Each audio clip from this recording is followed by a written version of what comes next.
is our story needing to be said. Honey, lean your head and listen how it came to be.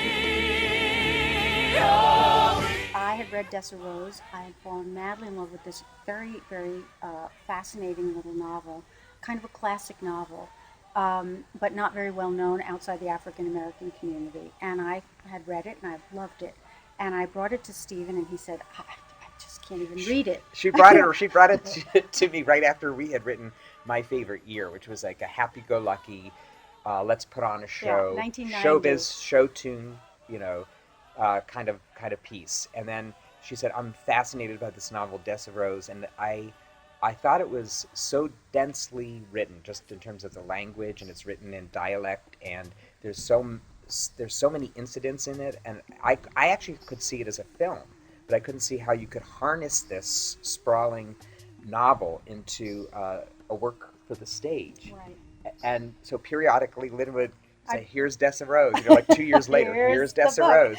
And I think maybe having done Ragtime, which dealt with social and racial issues, it was political theater, it sort of emboldened me to maybe I should take another look at DESSA ROSE, but I still couldn't get the structure of what Lynn was imagining.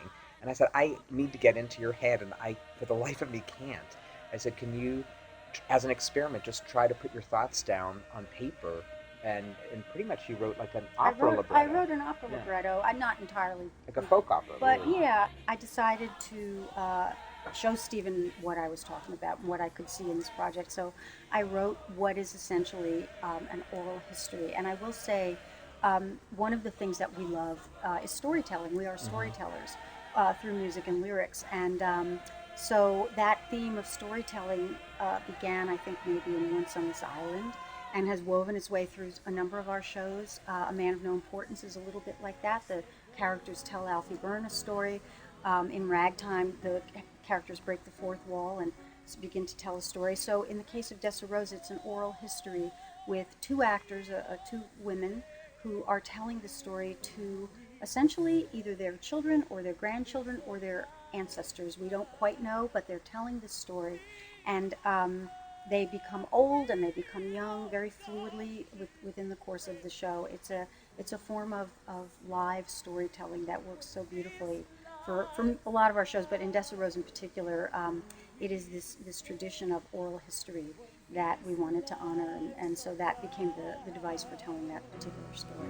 Now you look at skin, copper or yellow, pinky or sallow, or so black it seemed blue. I think it's such a special show. I really think it's one of our best scores. I think it's one of our favorites. And there's something so emotional to me, because I just didn't want to do like the autobiography of Miss Jane Pittman, the musical, But the thing that's really interesting, but the thing is about having like the one white woman and the one black woman. It's about how this women and their friendship really is greater than what divides them. It's greater than the times. It's greater than society, than race, than class lines, and it's one of the most emotional final lines in a musical ever. In a musical that we've ever written. I mean, we can't get through the end of our own show, and we know what's coming. It's just, it has a power to it that has transcended us and has transcended anything other than the reality. These two women actually lived, but the original author, Shirley Williams, wove their stories together as a fictional story. So, it's just as rich as can possibly be.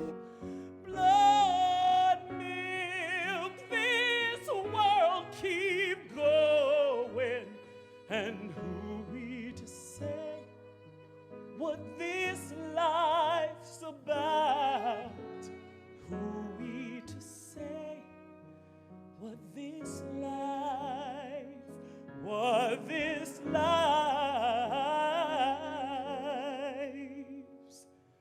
about?